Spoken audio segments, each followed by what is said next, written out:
Okay. Okay. I thought that was Kevin coming on, and it wasn't Kevin, and I'm kind of getting a little bit on the scared side here.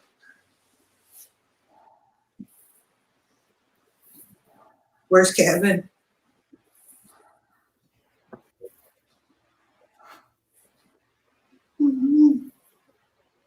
Kevin! Kevin!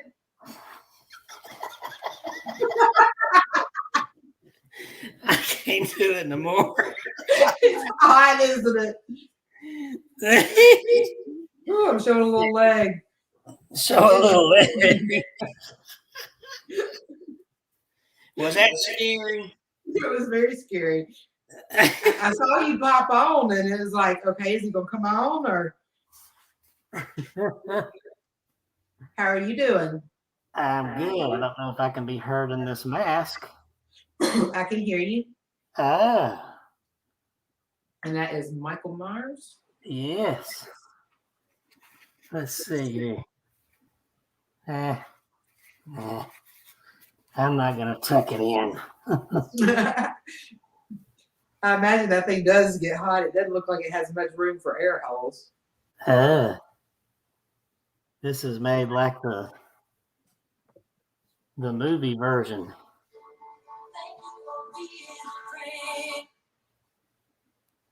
We're live, aren't we? That's my phone. But when you pulled the knife, that was a little spooky, Kevin. We came on a little bit early tonight, guys. Give us a chance to share it everywhere. And yes. I gotta find let me share. I was a little perturbed because I got a comment earlier on my picture I shared on My Haunted Dolls Facebook about the 175,000 views. And somebody came on there and kind of commented nitpicky. I won't say their name, but I feel like he kind of nitpicks all the time. Are we talking about Kelsey? No, not Kelsey. I know who you're talking about now. I know what you're talking about now. Somebody that's on the My Haunted Dolls, which he may not be, but it just comes out that way when you're constantly. You need to do more one-on-one as opposed to these live things. Apparently, I'm doing something right if I've got 175,000 views. That's a lot of views. You're doing right. You know what? It's jealousy. And yet, they still won't let me monetize because there's not enough view hours. Okay, you know what? You know what? You know how you do that? How do I do that? You turn several computers on and mute them and put it on your page. That's how I would do it. Oh. I think I found it. Yes, I did. Hold on just a second. I'm copying our here. I think I found it. Yes, I did. All right. I was there on okay, now I gotta go back to Facebook. I need to change up our background a little bit here. We still got the black-eyed chilling. Let's see. I'm not too savvy on doing all that yet. Let's see. Here we go. That's a good one right there. Spooky. Or we can even do the ghost wall. There we go. Ooh, a ghost. Ooh. Now, I don't know if that person meant any harm, but sometimes I'm like, it's not the first time they've said that. I'm like, I'm doing what I can, but I said a million times, if you do look at the live, the first part, we do a one-on-one. So I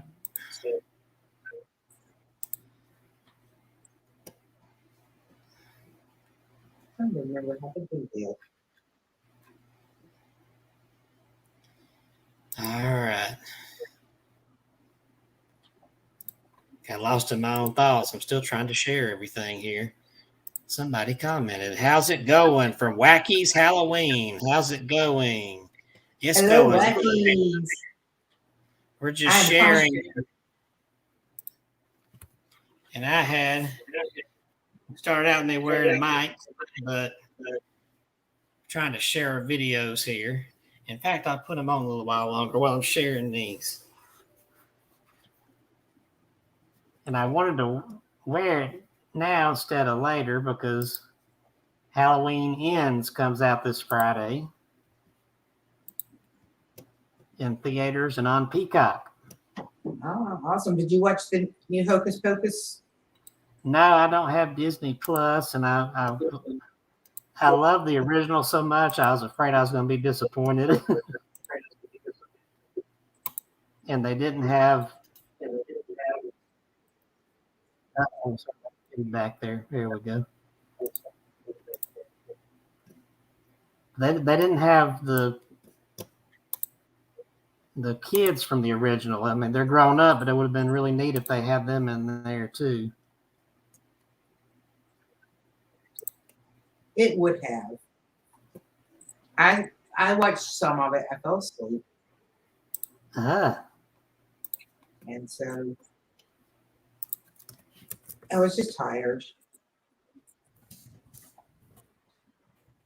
All right, I got finally getting it shared. All right, I'm getting everything. I think anyway. Shared here. For people watching, we're just sharing the link so we can get more people in here.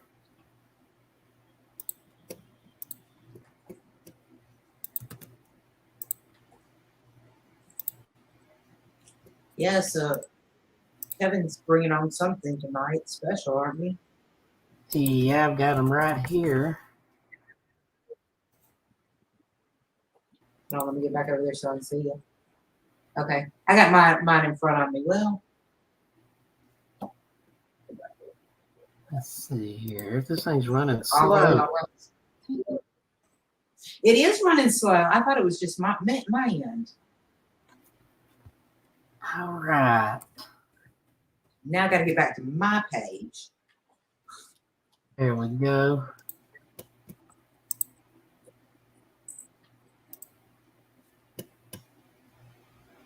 Now then, I have shared. I just want to share. For some reason, it won't let me go directly to my Facebook page,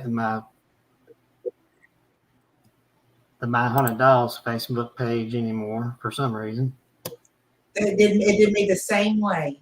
That's what I was having problems with. Maybe Facebook updated something. Now I got to go back and. They changed up Facebook in the last few weeks. It's hard. It keeps making me want to switch from my personal profile to one of my pages, and then it won't let me share stuff and la la la. There we go. Now I'm all shared. Well, Wacky's Halloween, where are you located? We'll get started here in just a minute.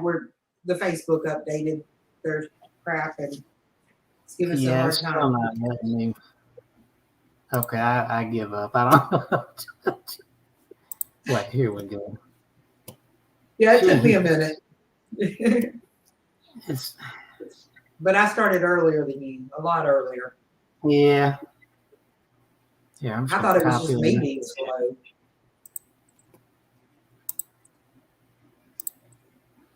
To any Facebook personnel listening, if you think you've made it easier, you've made it harder now. Instead, you should have left it alone.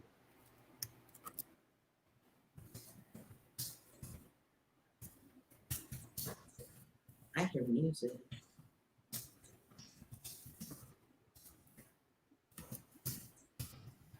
Are you playing music, Kevin? No. I hear like some music playing. There's some drums. There we go. Oh, so Tennessee is one of my favorite states. I grew up going to the Smoky Mountains, and we backpacked through the Smoky Mountains. Okay. I just heard your name. You have your ghost box on? No.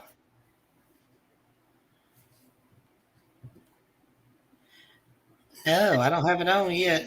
Um, Is anybody else hearing this? Or is it just coming through on my end?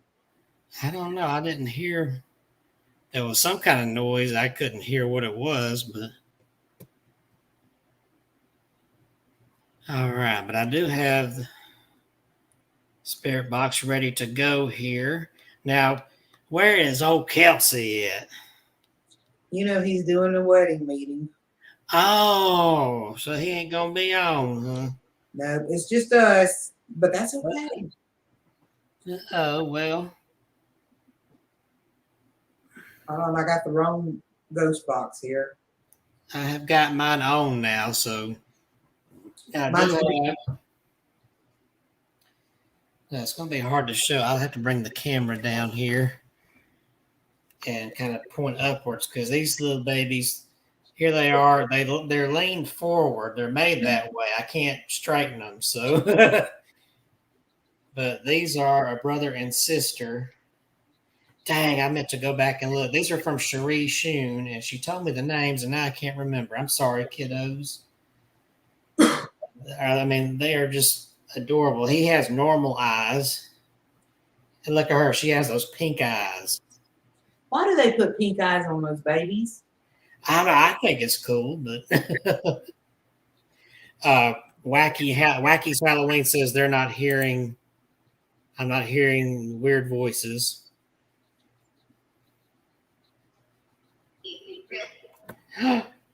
Did you hear that on my spirit box? It said, "Did he really?" Okay. Something is coming through my speaker. Okay, hold on. I gotta turn it up. All right, kiddos. I didn't put the skull out because I figured that might scare you. So, because these are little kids here, but we played with the cat ball before. So, if y'all want to see how I'm just touching it and it goes off. I'm gonna touch mine and make it go off. Mine's hard to make go off. Oh, you got a doll there too. I do. I got two dolls here. I heard something on your end there. Sound like a little laugh or something. I got a peg leg doll. Oh, look at that. He's a pirate. He's from the Yeah. Gulf. He might be able to tell us tales of mermaids or something. And then I've got this one right here. She isn't. Whoops! I did that. I forgot the ball was there. Oh, the music box one.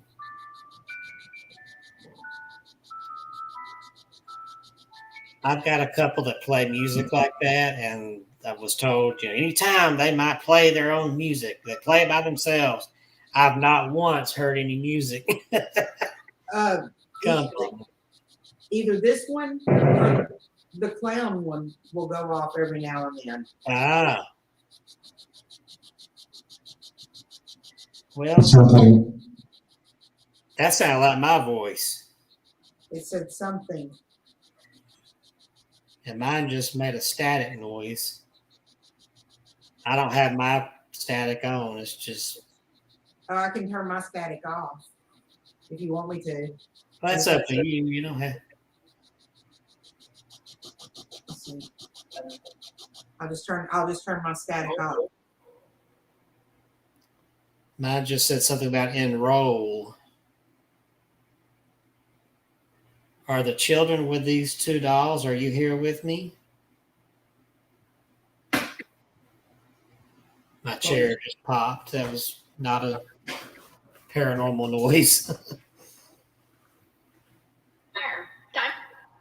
Oh, I heard a girl say here and a boy say die, like they're starting to say diaper, die, like that. What are your names?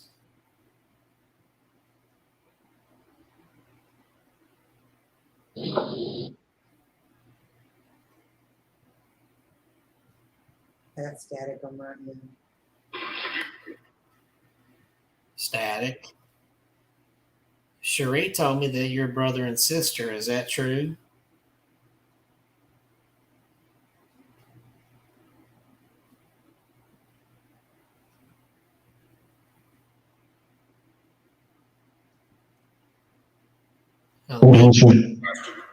Whoa. We both sounded off that time, the spirit boxes. Huh? On this one, I have to apologize to my little girl here because a piece broke off her leg when my cat knocked her off. I was going to glue it back on, and the piece just vanished. I don't know where it is. It's not inside there anywhere. Maybe one of our cleaners threw it away. We have a team that comes in and cleans once a month. But I apologize for that. I wanted to fix that, but at least your dress covers it. It's under the dresser somewhere. Right up against the baseboard. Ah. God, how did it get back there? Okay, I just heard a knock here. A knock? Yeah. Well, you've kind of gone quiet. Can you say hello to us and let us know you're here?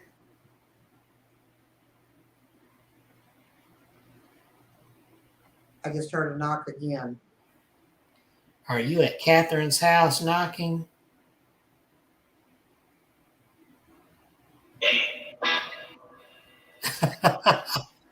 It was a word and then a guitar played like down.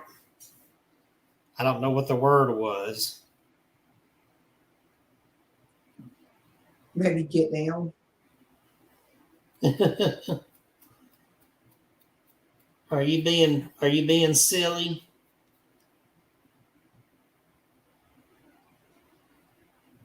Everybody that sees them comments on their little mischievous, silly faces that they're making. And I think as my dad said, this one looks like she pooted. or yeah, because she was tilted one time like that. And he said, it looks like she's letting out a poop.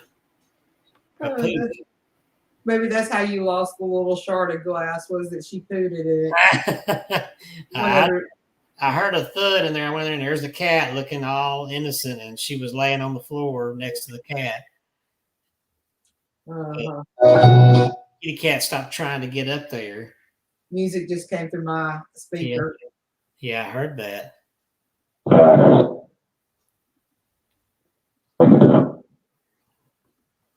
Did the two Bad evidence. What did it say? Bad evidence. Bad evidence. I was just about to ask a question about did these two see the ball fly off of my table a few weeks ago? And can you tell us who did that?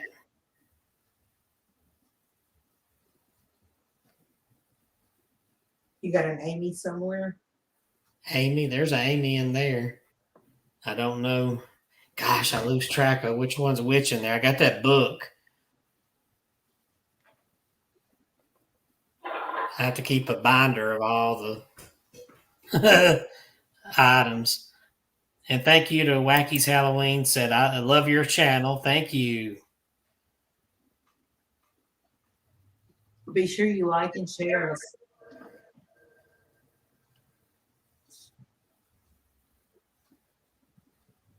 Mine said something when we were talking. Can you repeat that? I'm sorry, I didn't hear you. We were talking and We kind of ignored them. there's some more guitar music. Do you like guitar?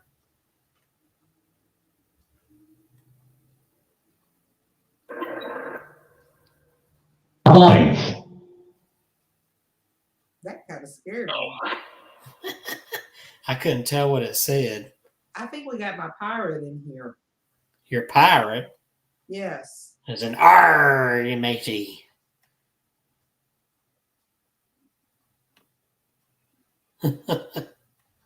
It's not Blackbeard, is it?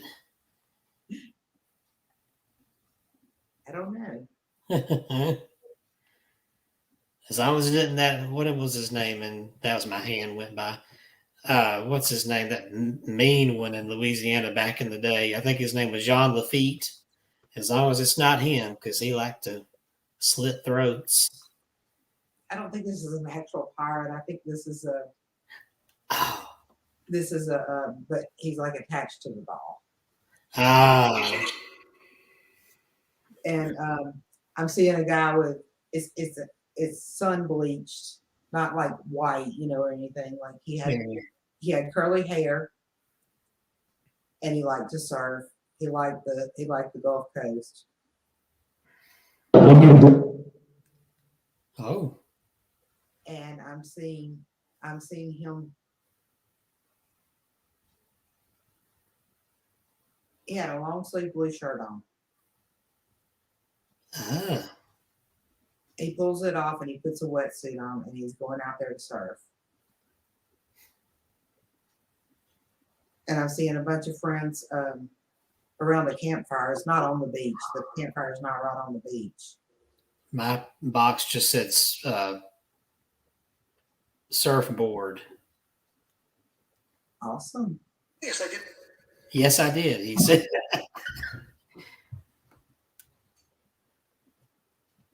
I'm seeing him sitting around. He is playing the guitar. Oh. Yep. I think he just said pump it up on my spirit box. I didn't quite catch it, but boy, you're chatting now, aren't you? No, I'm not. Yes, you are. Please keep chatting. Keep flashing the pictures too.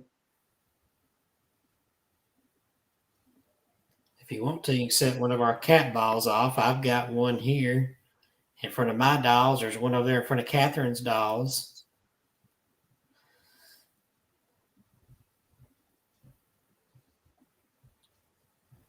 My cat ball's a little harder to set off. Ah. Like earlier, it rolled across the table and it didn't go off until it hit the floor. So I might complain on it. I'm just gonna order some more. That was so awesome when that other cat ball was getting harder to set off, and yet we conjured up Becky from the Tutwiler, and she was setting that thing off.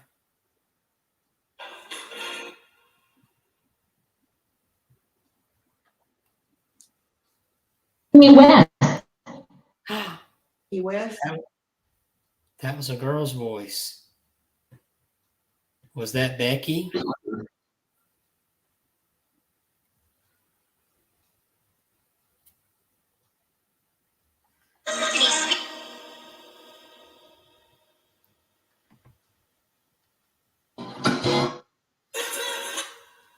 It's us that's in.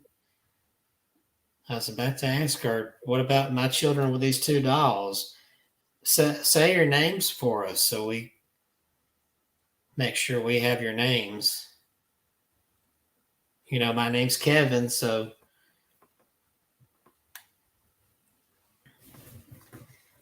let me see while I'm aimed toward them with my camera. Let me look and see if I can pull up where Cherie told me their names. In the meantime, if y'all want to set that cat ball off and play with it, please do. Or mine. Or talk to us. Who's like you? France and Europe.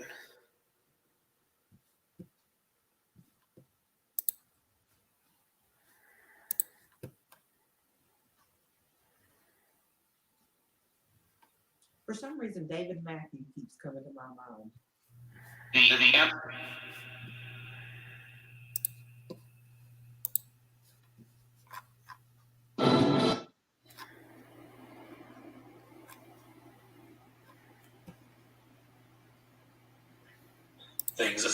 This is totally off subject, but I was pulling up Facebook. Jason Halls from TAPS shared this empty Chucky box. It says, "Oh, SHIT."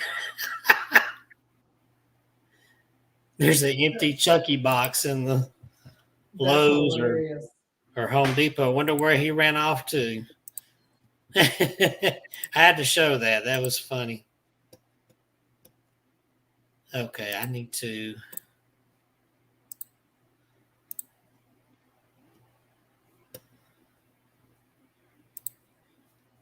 We're listening to y'all. What else would you like to say to us? I think they think we're ignoring them. We're not ignoring you. We're still here. We like to hear from you. I just want to look up my children's names here.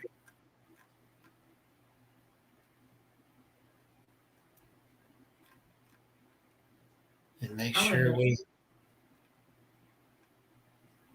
Here it is. Oh, well, it's obvious. I should have known this. I've got her message here. She says their names are Jack and Jill, although Jill may be Jillian. So are you Jack and Jill?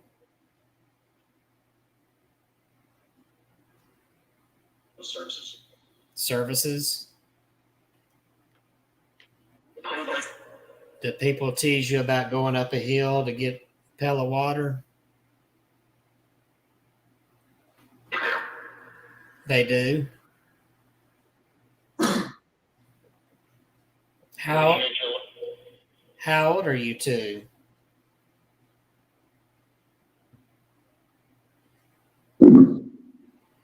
Are you children? It sounded like they said 8. Sound like they said what? 8.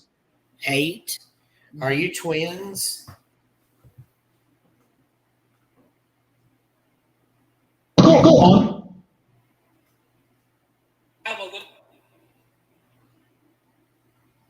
Mine said, "Oh, go on."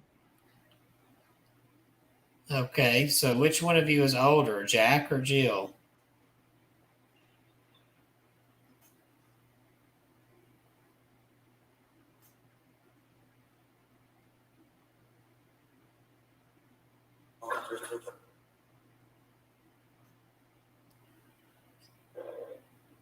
Are your names Jack and Jill? Can I help you or LeBron.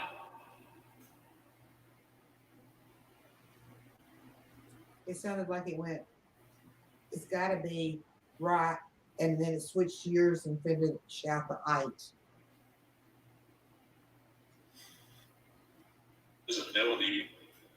Visibility. Oh, I forgot to.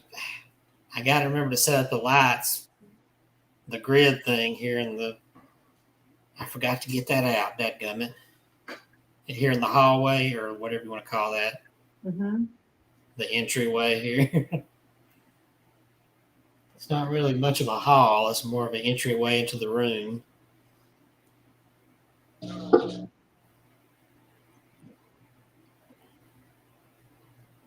Kevin, I'm gonna lower my lights back down. Okay. If I bump the table, that was me. ego test? Kathleen. Catherine. Oh, Catherine. Is that what it said? No, it was calling me Kathleen. Oh, okay. You know, I'm very picky about my name. To the little girl, is your name Jillian or Jill?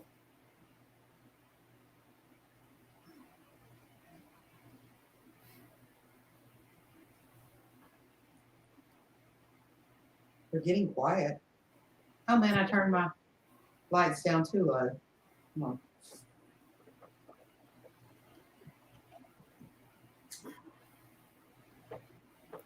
There we go. Which I still can't see my balls. From it. I didn't quite tell what he said that time. Something Ellis or I don't know. Singing time. Second time. Do these two dolls, do they look like you did or do?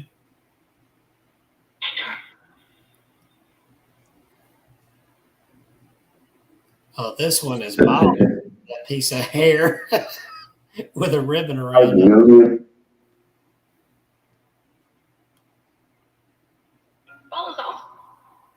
Ball is awesome. Well, go ahead and play with it.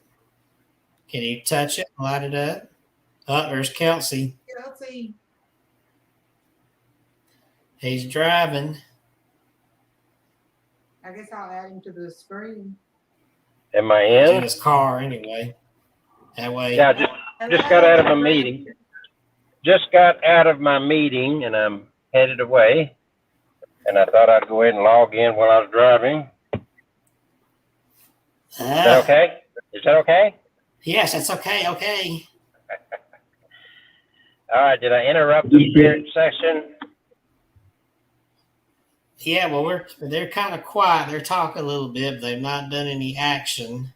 Well, now that I'm here, I'll get them stirred up. How's that? It'd be hilarious if suddenly your airbag shot up into you. Maybe they'll start laughing or something. Oh, man. I've only had that happen once in my life, and that stuff burns.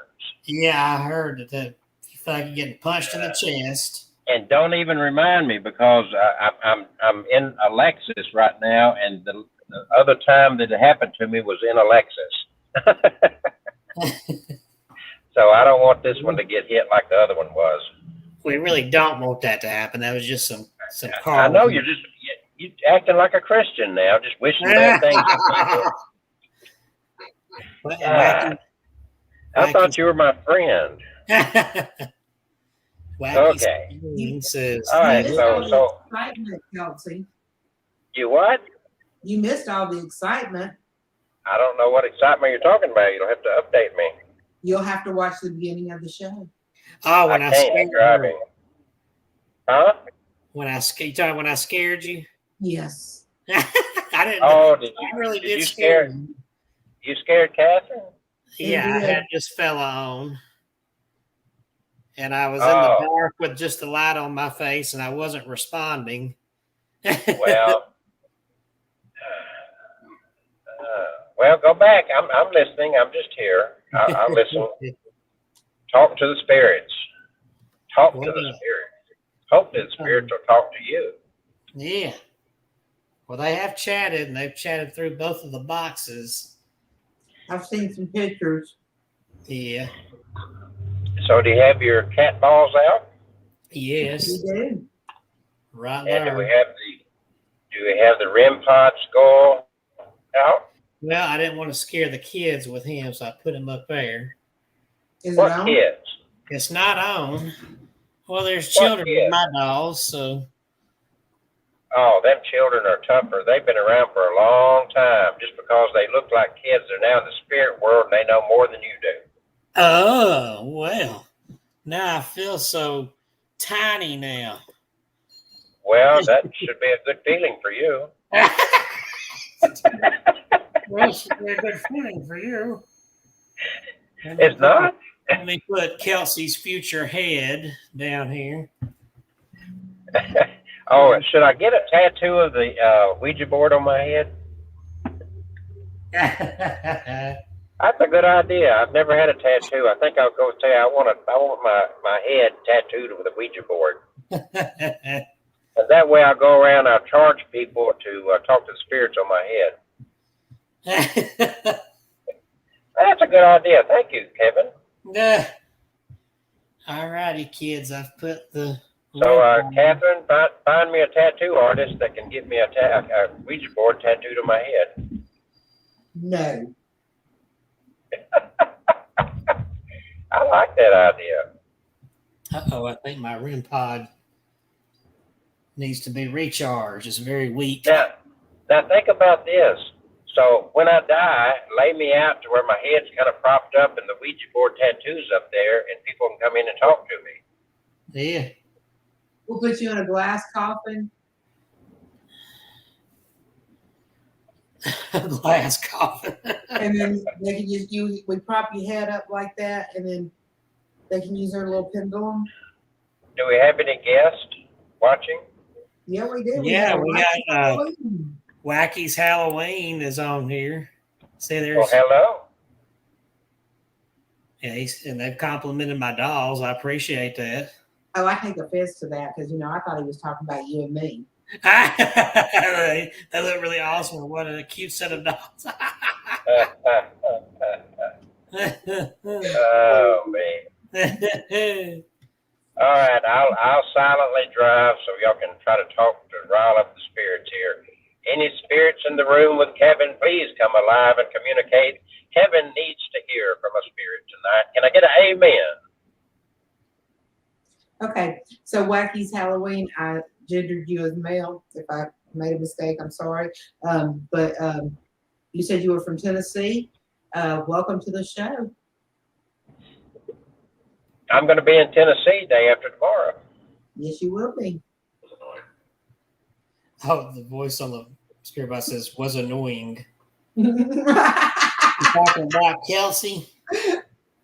Who said what? What's that? Spirit said, "What's annoying?" Kevin. He said was annoying. It didn't say that I was annoying. Kevin said I was annoying. Okay, I'm going to go. Bye. I didn't say that. The spirit box said was annoying as you were talking about going to Tennessee. When I started this journey, it was daylight. Now it's pitch black out here. Well, yeah, it's October now. Oh, I'm the child of darkness. Mid-October. And not quite mid. It's getting there. A couple of days. Almost Halloween when the knives come out. Oh, That's a fake knife, people. Don't worry. oh gosh. I wasn't worried about the knife being fake. But what about the blood on it? Is it fake too? There's no blood on it.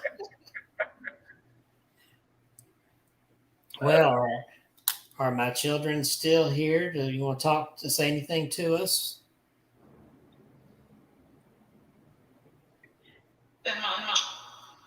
Oh, What? it said mama. Oh, Who's your mama? Where's your mama? Since I'm the only female, I gotta Question be is, the mom. who's your daddy? He thinks he's Telly Savalas now.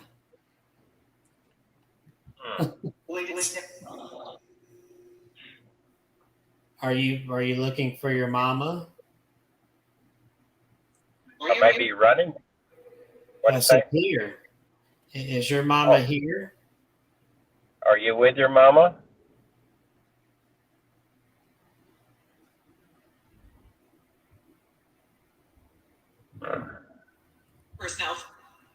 Personnel. What? It said personnel. That was probably some bit of radio. What is your mama's name? Mama. Mama. Besides that, her real name.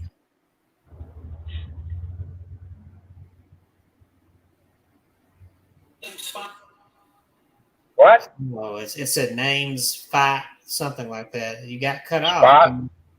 Can you Mama's name is Spot? Can you say it again, please? Oh, that was a rustling noise.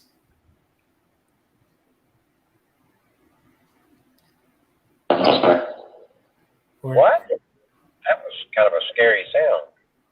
That was from Catherine. She gets all the scary sounds over there. She gets the pirate sound over there.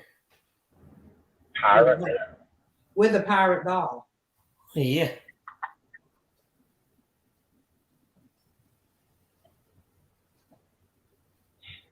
Are we bothering you? Yeah, it bothered me.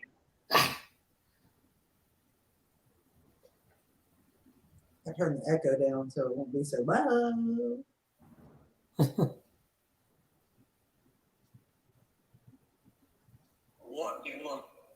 What you want? What? It said, "What you want?" We We just want to talk to you. Who are you? What's your name? It's gonna be nicer. Yeah. No, nice never gets you anywhere. What's your name? What Is was that that? mean old man is trying to ask what's what? It's, You just mine want to said talk the, to you. What's your name? What'd yours say, Catherine? mine said what the Ah! Yeah, I'm doing my Zach Bacon stuff. Come out. We want to talk to you. no, You can't hide from us. we're not Zach Bacon, and he's horrible, mean to the spirits. That's Zach Catherine in there. Zach Catherine. No, he's mean to the spirits, and they don't like it. And then you run from them. All I know is he made a bunch of money and owns all kind of property and a museum. If you communicate nicely to them, they will communicate nicely back. And the best Kevin's doing is celebrating having 175,000 views. Time to get tough with these spirits. So he didn't. Where's that thing I shared this week? He obviously didn't read it. Let me pull that thing back up. It said it. I read it. I didn't read the fine print. Who does? No, not the. There's this other little saying I shared, and I got a lot of good. Here it is. I'm gonna read this to you. Just like you would not provoke or speak down to a living person, don't do it to a spirit. It's unacceptable in any plane of existence. Aha! Who said that? Who wrote that? That goes for humans too. Who wrote that? Who said that? It was shared anonymously. Well, Anonymous can go screw themselves. I'm going to talk down to us. Don't you love how the show goes from PG straight to R when he comes on? R. We're getting close to X. Oh, no, you ain't taking your clothes off. Wacky's Halloween says it's officially the spooky season. Yes, it is. Arr. Who goes there? That was me. Well, it's kind of quiet with the dolls tonight. I'm going to get them riled up, dolls. Where your spirits talk to us. They don't want to be talked to me. I don't care what they want. It's a matter of what we want that matters. Good grief, he sounds like some Hollywood agent. Okay.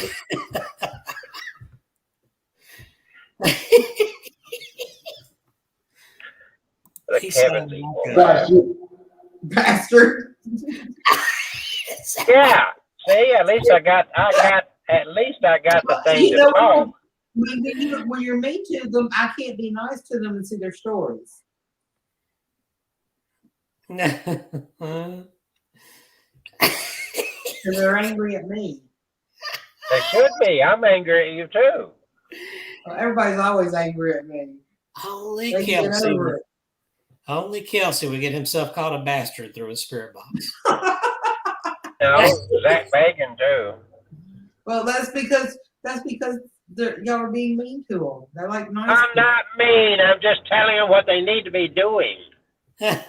Well, could you like ask? I'm like Cartman. Respect my authority. He said, "Okay." See there? See there now. Humble yourself before me. Oh, now he thinks he's God. No, I didn't. Well, Jesus said we're God, so there you are. He did not say that.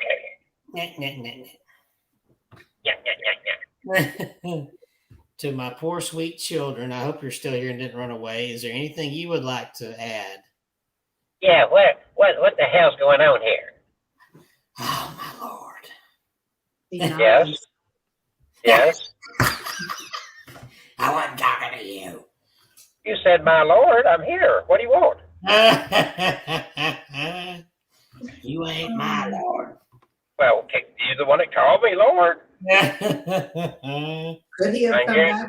Could he have come back as a mean, nasty spirited man toward the spirits disguised as the Lord to test us all. The Tesla ball, what? I said to test us all. What do you know about a test? What? Is asking, are you going to any cemeteries during October? We did go to one a few weeks ago. I'm going to one right away. I'll probably stop at 2 or 3 on the way through Tennessee. Oh, and I saw when we went by there today, somebody finally mowed the grass at the cemetery. It looks really good. Oh, we were wading in grass out there, part of it anyway, weren't we? Yeah. Yeah. At least I did. What? That was Catherine's. Oh, Catherine belched. No, it was her spirit box. My I don't spirit know. box. I don't know what it said. It was that deep voice. We were going to share some ghost stories. Do y'all want to tell us to tell ghost stories, or is there anything you want to say?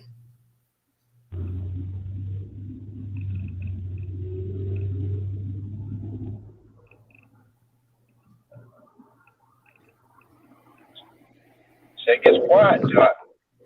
What?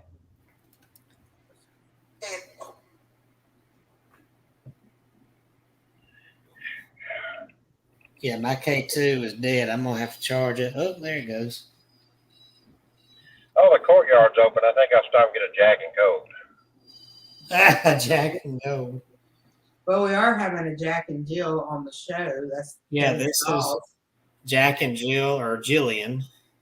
Jack and Jill went up the hill.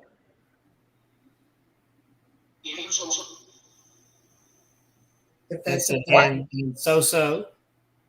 to fetch a pail of water. I couldn't understand you, Catherine.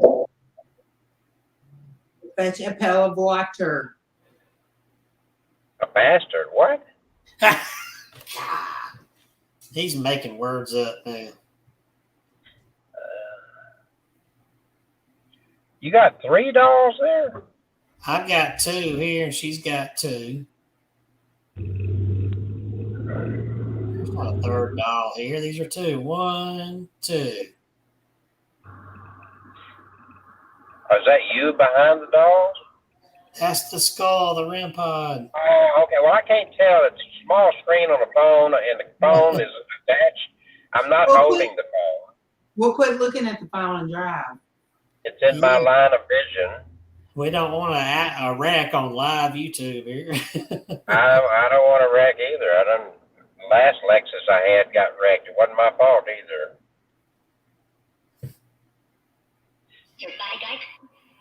What? That was like a funny voice. It said something about bike or something. Oh, I know. I heard it. It said Biden is president. It didn't say that. Spirits are getting political on us.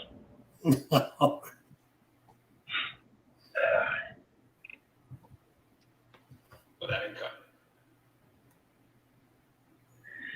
I didn't quite hear that. That sounded negative, but not something. It sounded like handcuffs to me. Oh, handcuffs! I didn't hear that. Well, like not in common or not common, something like that. Haystack. Well, it is fall.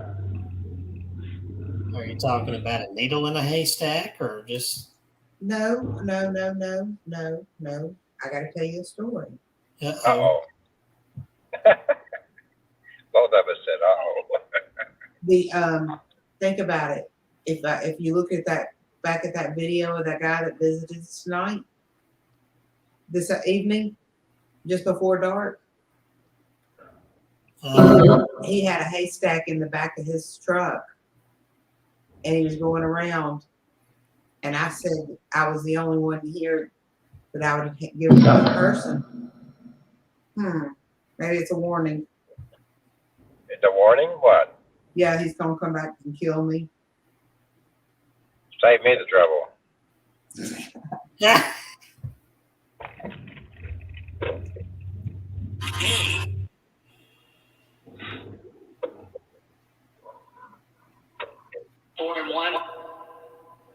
4-in-1. Ah. Oh, they're gonna kill 4 of us in one shot, huh? Maybe they met $4 in one video. Who knows? So do y'all have some good ghost stories to share? We're writing one right now as we talk. Hey, We're writing one right now. yeah, I Catherine. mean, it is Halloween. You never know. She done got herself about to get killed off now. I know. But Yeah, didn't it just say 4 against 4-in-1. 4 Well, and 1? Catherine, Well, I'm going to be kidnapped. Huh? would you please step outside? No. I don't want a bloody mess. I mean, maybe the 3 of us are going to be kidnapped. Oh my gosh. oh, I hope she's good looking.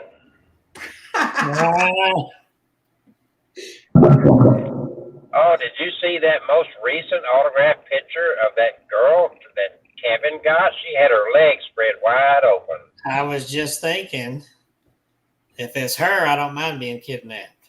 I started to say, I'll share her. And I didn't share the whole photo. There was more at the bottom, but she did. Oh, She I was, can. Yeah. she Yeah. was close, but Kevin will be taking a cold shower tonight. I'm gonna tell you about a TikTok video I watched last night. There was this lady that she was complaining about the Hocus Pocus 2 movie. What'd that say? I don't know. I was talking. That's what you need to be paying attention to. Well, listen to me because I have to tell what's going on. Yeah, but you need to be quiet when it's about spiritual talking. Talk about being rude. listen to him tell somebody to be quiet. Do as I say, do not as I do.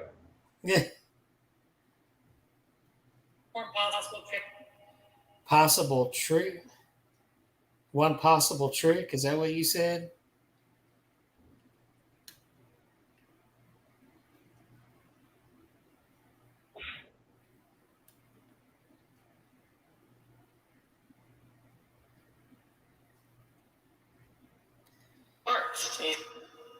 Arts? Was that arts or farts?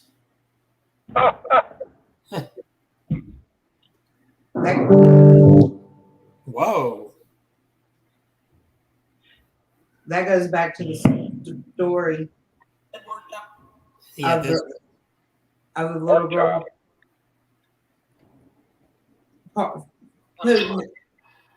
farting and her little piece flew off. yeah, her little piece of her leg there. When did that happen? That was several months ago. The cat knocked her off, and I was going to glue the piece back on, and the piece disappeared. Huh.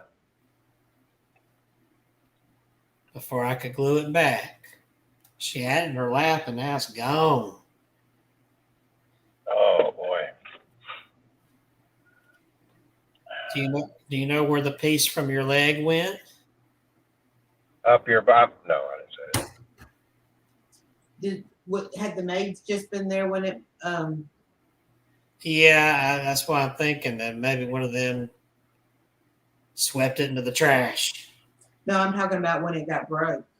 No, it happened before. It was my cat because I heard the noise, went in there, and there's the cat trying to look all innocent, standing right in the spot of the guilty area.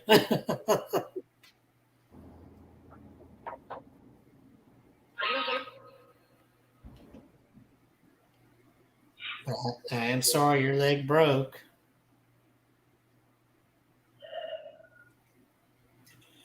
Are you still happy?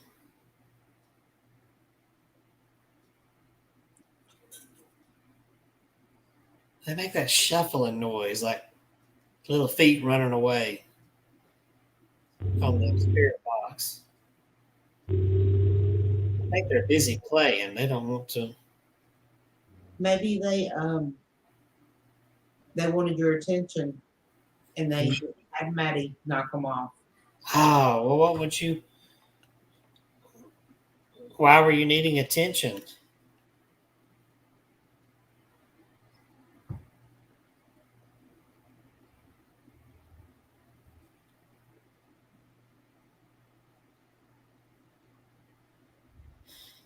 It's okay. You guys can talk.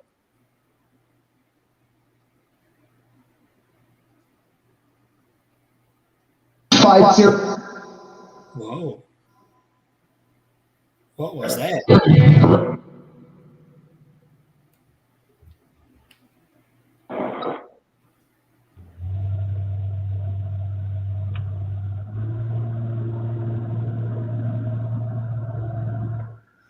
Oh, we have a question here from Wacky's Halloween asked, do you know how the children passed away? I don't personally have the story, but if they want to share, kids, do you know what happened that made you become spirits?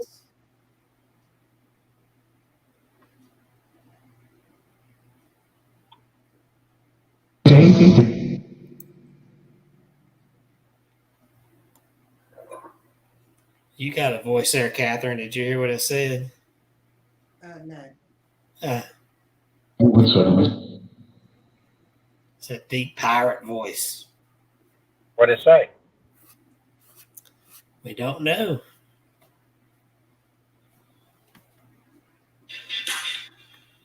Ooh, I got a clapping music noise there. My neck is suddenly hurting on the right side.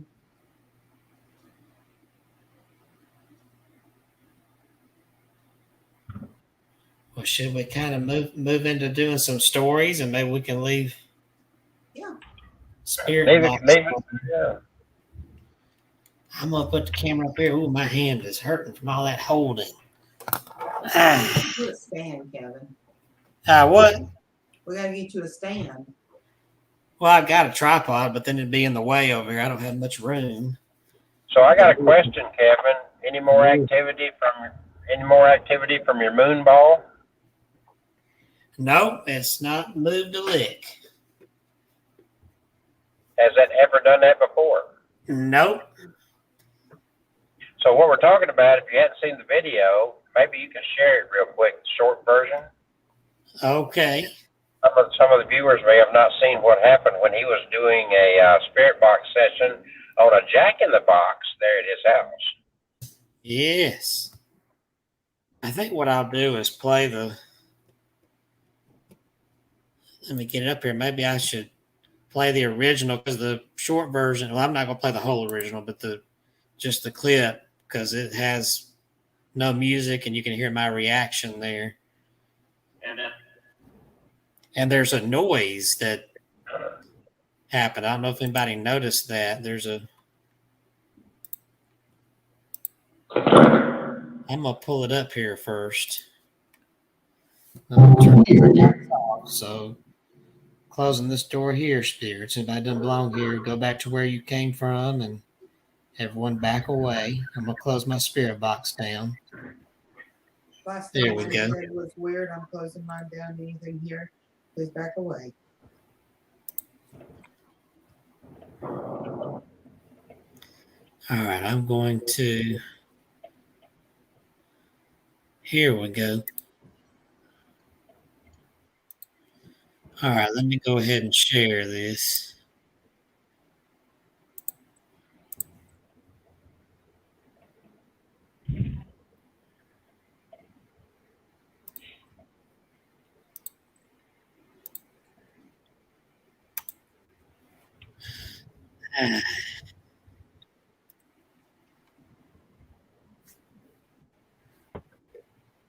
There it goes.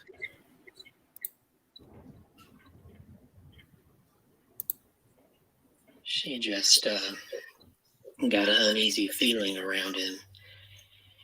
And earlier, of course, before I start the video, he was playing with this REM pod, but I was having to get my cat settled down because she was getting riled up, interested in what I was doing. She's around. So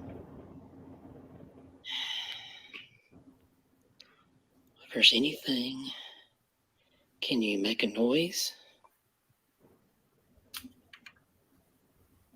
What was that? Let me play that noise again.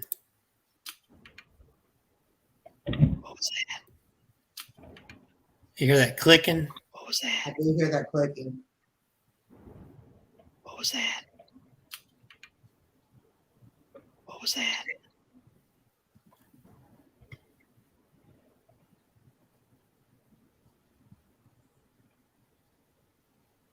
I didn't look around. I didn't see anything. My dad is asleep across the house, so I don't want to go waking him up.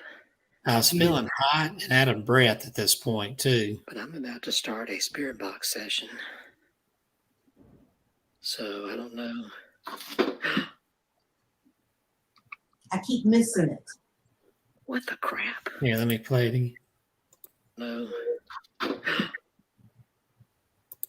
So I don't know. So I don't know. Okay. Right there, you see the statue. The statue? Yes. What the crap? What? And right there was a blip. Just rewind it just a little bit right before you bent over. A blip? A blip. Let's see. So I don't know. What do you mean a blip? What the crap? It was a big orange thing that flashed in front of it. What the crap? What? I didn't see it.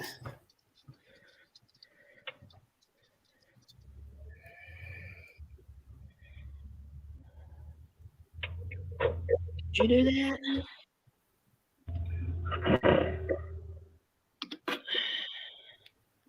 So I made sure to show everything. There's no mechanic to that. That hole on the bottom of the ball is a charger hole because that ball lights up. All right. Yeah, that's my finger. Yeah.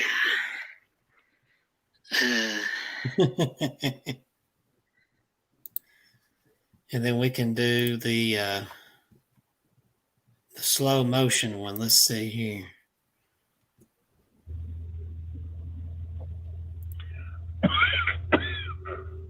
Here we go, and I'll just play the in there.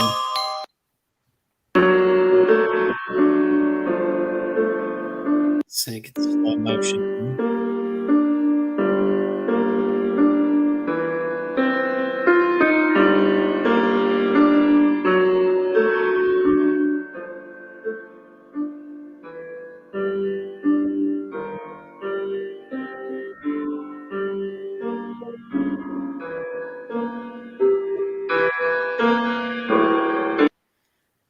And it was like something, I imagine somebody kind of thumping it where you see it kind of roll off, bounce on the table, and then go off. It's like some invisible force. Oh, we have Tree from England. A story would be great. Hello, you all from London, England. Hello, and welcome to Abnormal Alabama. Yes. Where we never know what's going to happen. We tell funny stories. We have fun. I'm Catherine. That's. I'm Kevin, myhaunteddog.com. And then we have Kelsey walking down there, aka Mr. Clean.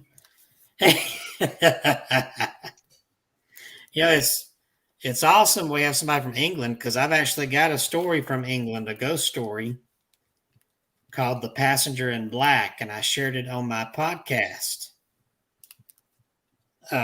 Was it last week? God, time is flying. Yeah, last week I shared it on my podcast, and this comes from England, but it involves the train. This little tale was one of the favorites of Lord Halifax. He was a celebrated English collector of ghostly tales. Each Christmas, he would bring down his collection and read from it, and the stories would terrify and delight his own children and any others who happened to be staying with them.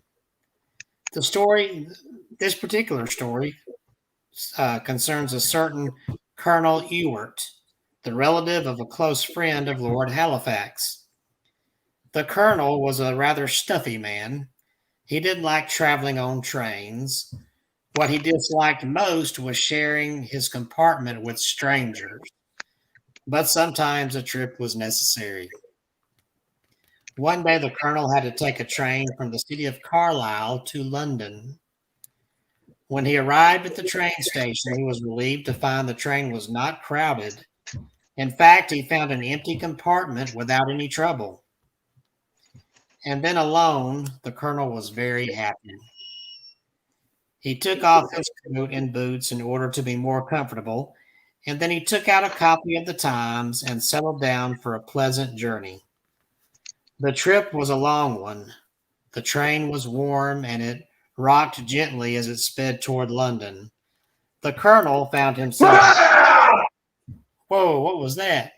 I can't take it.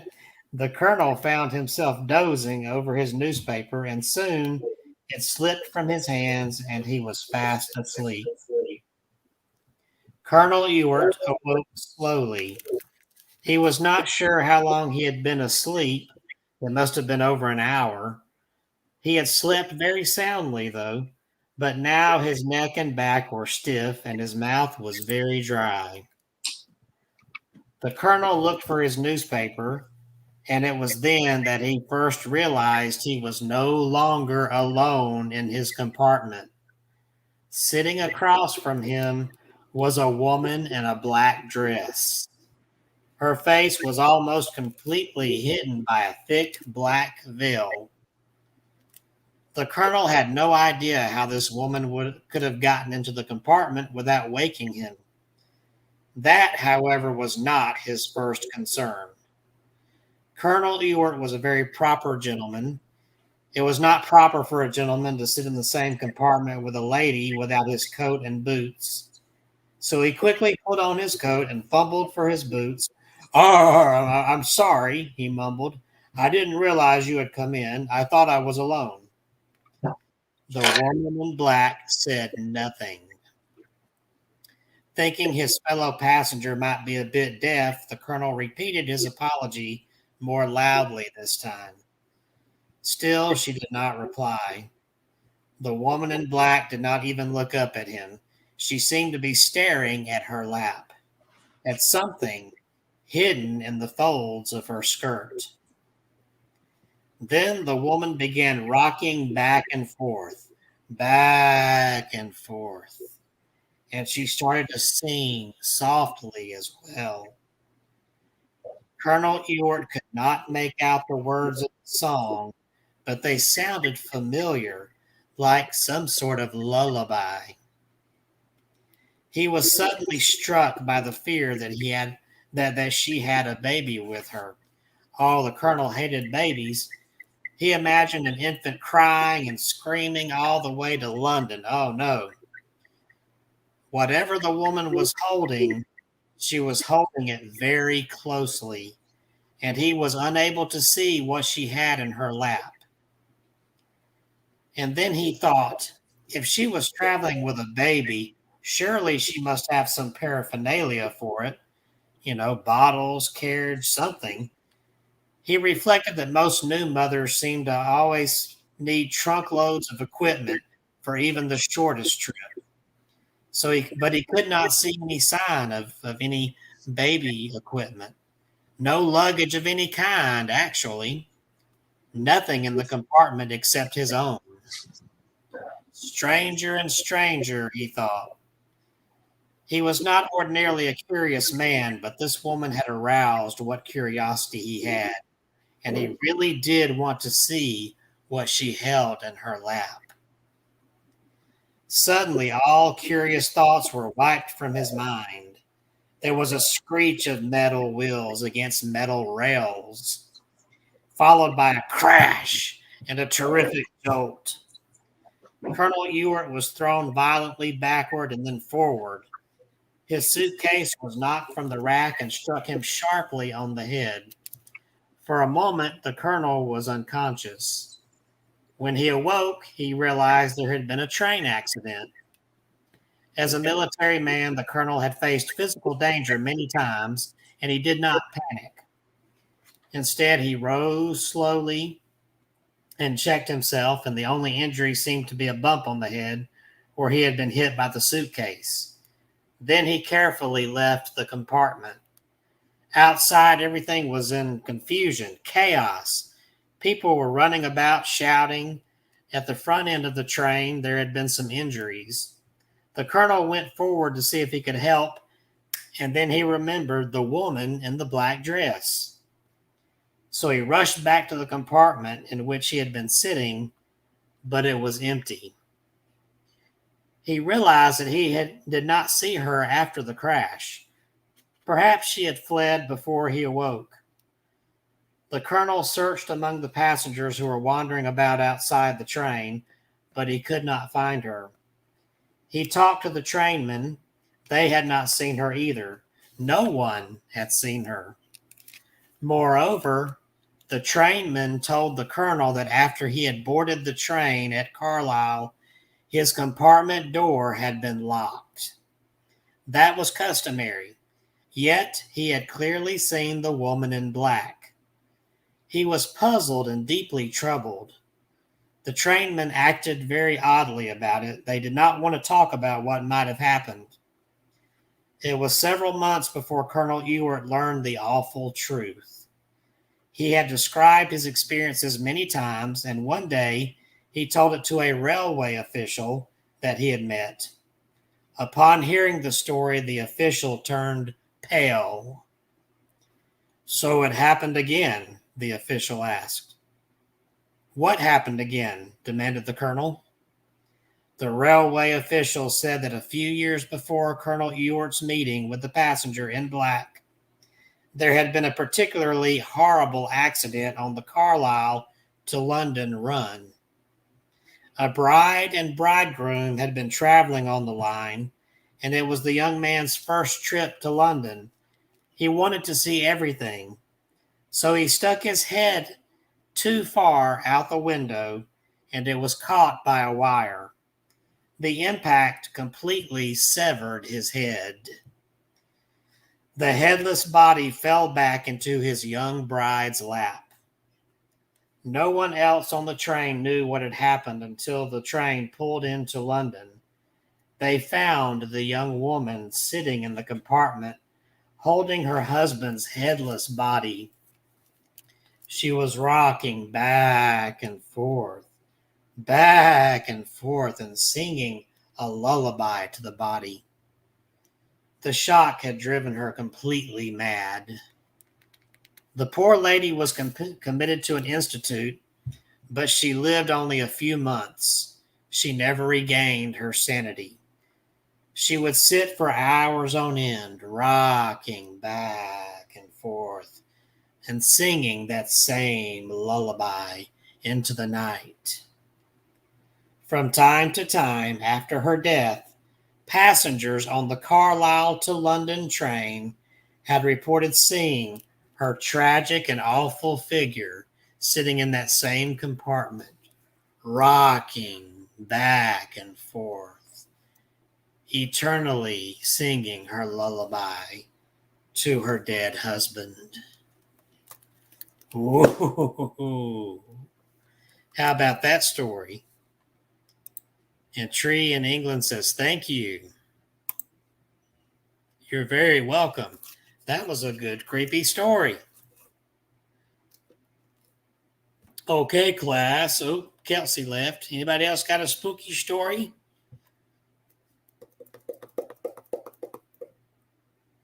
Oh, I don't hear Catherine. I think you're on mute. Oh, here we go. Okay. Oh, So, there we go. Oh, crap. There you go. I wasn't touching it that point, you know.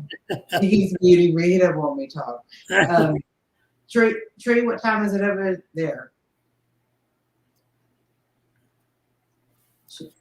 They will answer. Yeah, I hope they might have left. I don't know. That was several know. minutes ago. Wacky, are we wacky Halloween stuff? Yeah, Wacky's Halloween. I have to look at that. Oh, here's Tree. She says, they say it's 2:10 a.m. in England. 10 a.m. Which is right. They're 6 hours ahead. And it's 8:11 p.m. here. Yes. Kelsey is coming back in just a moment, I believe. I had a lovely lady from, what was her name? Erica, I think, from England, gave me an interview yesterday for 20 minutes. It was 9 o'clock her time, 3 o'clock here, and she wanted to ask about stories with my collection so she could share it in her article over there. And she's going to. Oh, Tree says, I'm a lady. Sorry about that. We want to make sure we get everybody right. So she's a lady. We had an interesting story happen today. Kelsey, you want to come on and tell about the Facebook post that was posted today? The spook post?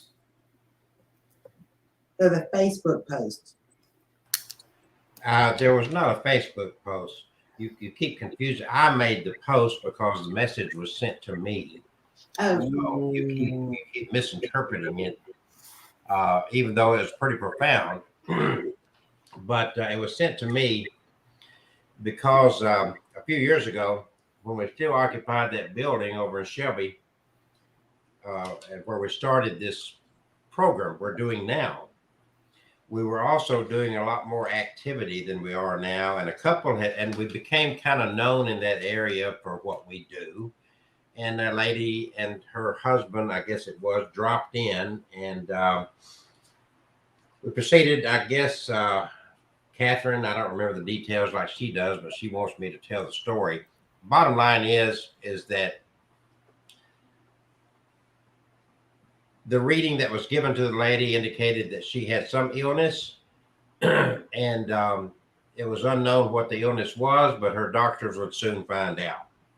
So subsequent to all that, I'll just read exactly the message that I received today, if I can find it.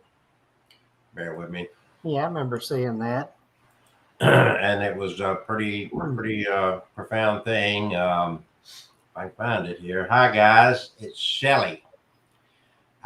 It's been a while since you saw me. A long time ago, you did a reading on me, and I let you read me in Shelby at the Blue Building. You told my husband and me that I had been sick, and I started crying because I had been sick. You told me they would find out why I was sick. Just hearing they would find the cause of my sickness gave me relief.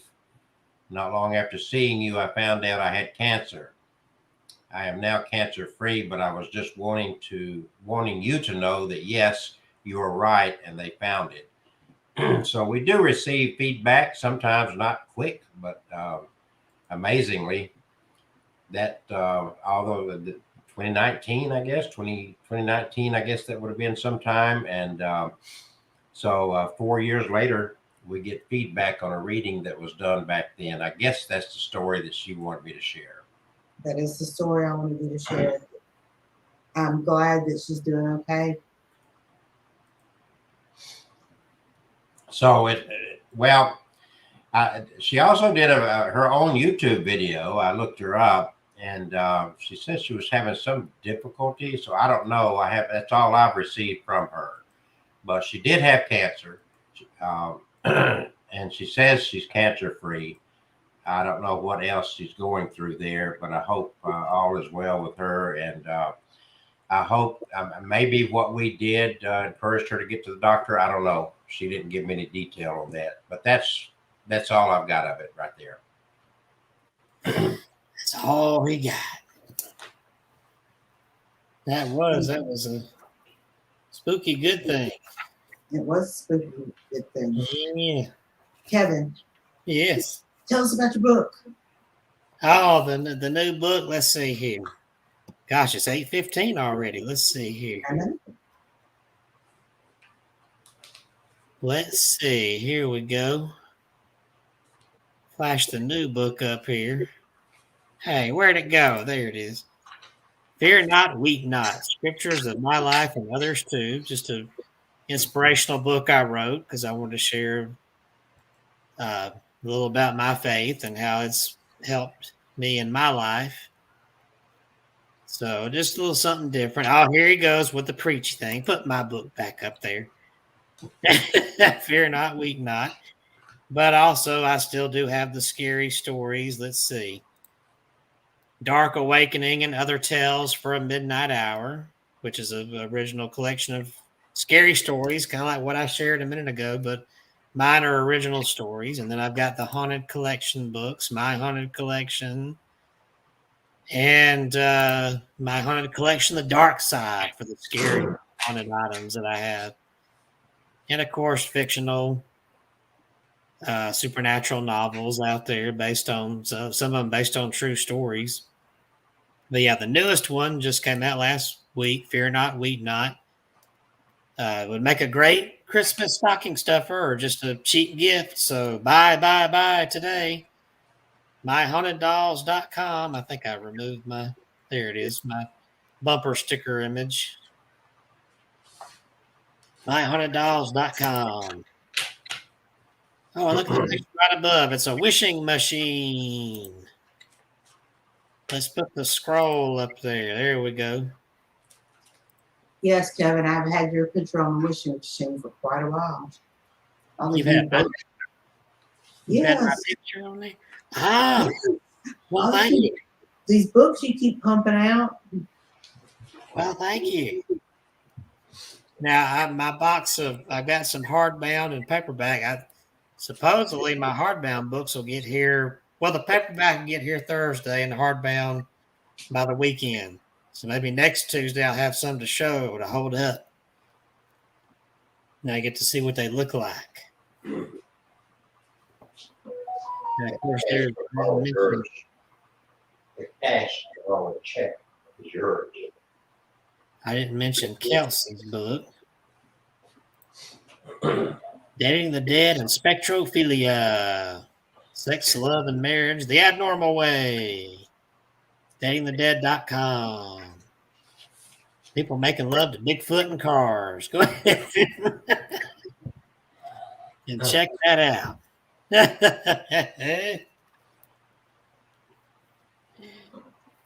Ooh, I got another creepy story here, but I don't know if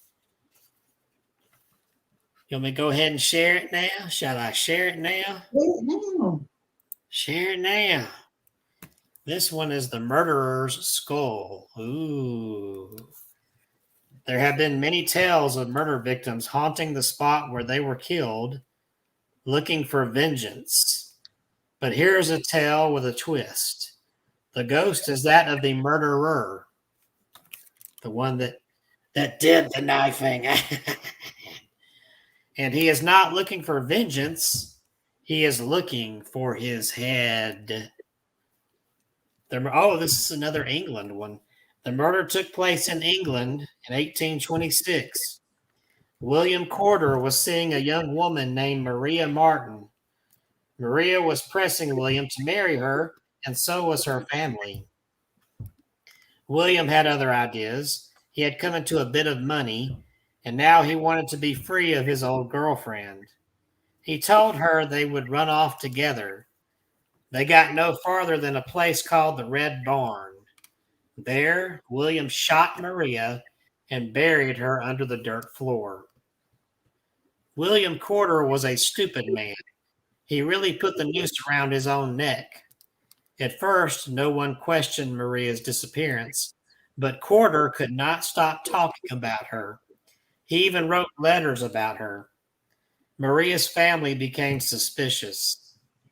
Anne Martin, one of Maria's relatives, said she had a dream about Maria. According to Anne, she dreamed that William shot Maria and buried her beneath the floor of the barn. Anne told everybody about her dream. Finally, there was an investigation. The floor of the Red Barn was dug up and Maria's remains were found. The case against William Corder was overwhelming. It has been suggested that Anne Martin never really had a dream. She suspected what had happened all along. Since she didn't have any evidence, she said she dreamed it all. Others say that Anne Martin really knew what had happened, that she had helped Corder plan the crime. Then she changed her mind and turned him in. Whatever Anne Martin's reasons, William Corder was brought to trial and found guilty. He was publicly hanged outside the gates of Bury St. Edmunds Jail on August 11, 1828. The people of the early 19th century were even more interested in murder than people are today. This case became very famous. Little models of the Red Barn were sold all over England. People flocked to see the real barn where the murder took place. There's a story about some visitors to the Red Barn. One man came early when the Red Barn was empty and went inside. Then he climbed into the grave from which Maria's remains had been taken. Just then, two other visitors arrived. They came into the barn. The man in the grave heard them and quickly jumped out. The terrified visitors ran away, thinking they had seen poor Maria's ghost. In 1828, hangings were carried out in public. Everyone for miles around turned out to see the spectacle. After Corder was dead, the hangman sold pieces of the rope to wealthier members of the crowd. There was worse to come. The bodies of executed criminals were usually sent to medical schools for dissection. Before the medical students got to work, there was a public dissection. Over 5,000 people paid to see the murderers cut up remains. The following day, the remains were sent to the West Suffolk General Hospital. There, they were completely dissected by medical students. Even at the hospital, strange and grisly things were done. A complete account of the trial was made into a book, and the book was bound in pieces of Corder's tanned skin. The book still exists today. So does Corder's scalp, which was preserved. The people of the early 19th century were not delicate about death. Corder's skeleton was used for teaching anatomy. It may still be in use today, but some years after the hanging, a Dr. Kilner stole the murderer's skull. He had a spare skull from the anatomy lab put in its place. Dr. Kilner had Corder's skull polished and put into a fancy wooden box, which was then placed on a shelf in the doctor's drawing room. After that, there was no peace in his house. At first, people just felt uncomfortable when they entered the drawing room. Then, people began hearing strange footsteps. Doors were opened and slammed violently by an unseen hand. Hammering and sobbing sounds came from the box where the skull was kept. The doctor, though he always swore that he did not believe in ghosts, heard someone breathing heavily behind him. But when he turned around, no one was there. Dr. Kilner's servants reported that a man dressed in strangely old-fashioned clothes was waiting to see him. But when the doctor arrived, the man had vanished. The strange man visited the doctor's house on several more occasions, but always disappeared before anyone got a good look at him. One night, Dr. Kilner was awakened by a loud noise. He ran to the hall just in time to see the drawing room door being opened by a white hand. Just a hand, nothing more. Suddenly, the door was nearly blown off its hinges by an explosion. The doctor rushed into the drawing room and was met by a gust of icy wind. His candle blew out. When he lit a match, he saw the skull on the floor grinning at him. The wooden box lay in fragments around it. The skull itself was undamaged, and that was just about enough for Dr. Kilner. He could not return the skull to the hospital from which he had stolen it. It was so highly polished that it would stand out from the rest of the murderer's skeleton. The theft of the skull would then be known to everyone. So the doctor gave his grim trophy to a Mr. F.C. Hopkins. Hopkins was a retired official of the prison commission. He had bought the old Bury St. Edmunds jail where Corder had been hanged. Dr. Kilner handed the skull to Hopkins with these words, "Take it as a present, as you own Corder's condemned cell and the gallows where they hanged him. Perhaps it won't harm you to look after his skull." So the retired prison official wrapped the skull in a silk handkerchief and started home.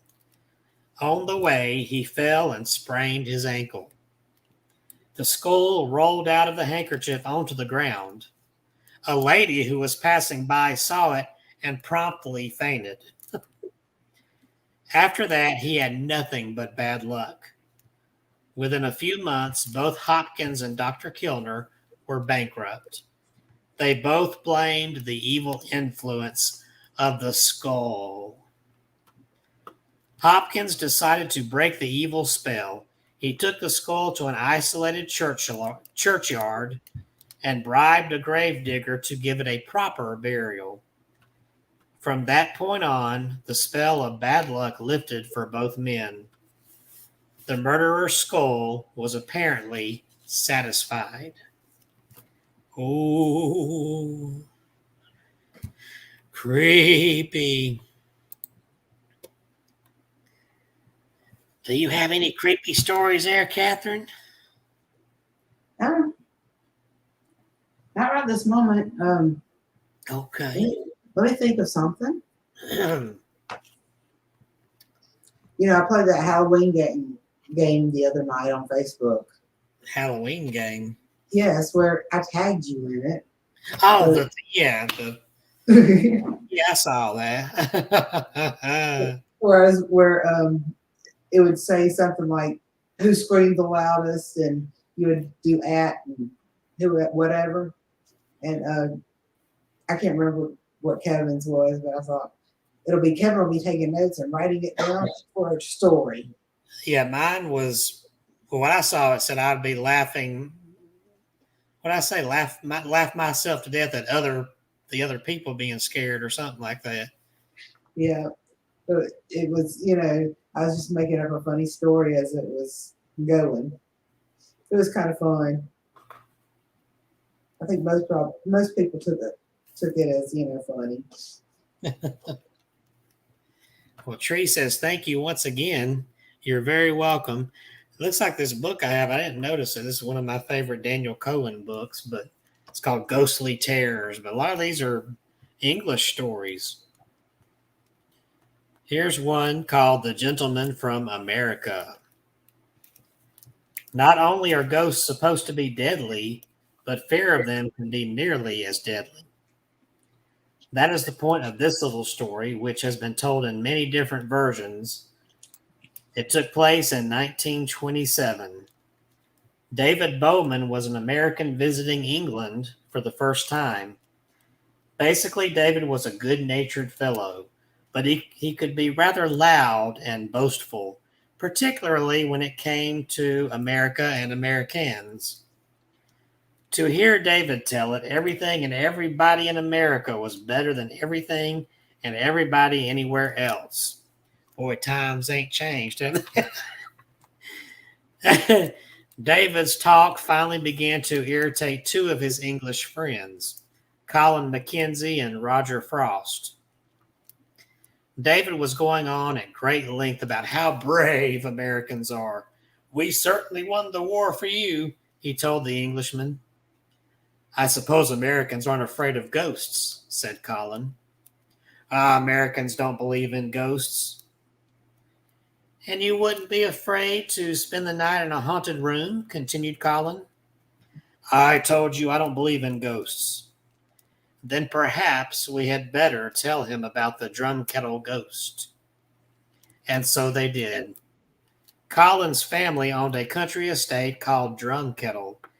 It was said that years ago, long before the estate was the property of the Mackenzie family, a murder had taken place there.